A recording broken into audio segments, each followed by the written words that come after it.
Viral, seorang pria mendorong pacarnya di kafe hingga nyaris jatuh. Kejadian tersebut sempat direkam oleh pengunjung kafe lainnya. Dalam video yang beredar, pria berbaju putih tersebut tampak mendorong pacarnya dengan kasar hingga sang wanita berteriak kesakitan. Melansir dari Instagram @fakta.indo, tanggal 18 Agustus tahun 2021, wanita yang didorong hingga terjatuh itu adalah kekasih dari sang pria. Wanita tersebut tampak pasrah dan nyaris terjatuh.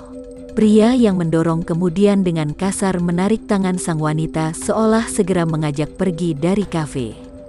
Aksi kasar dari pria itu menjadi tontonan pengunjung kafe.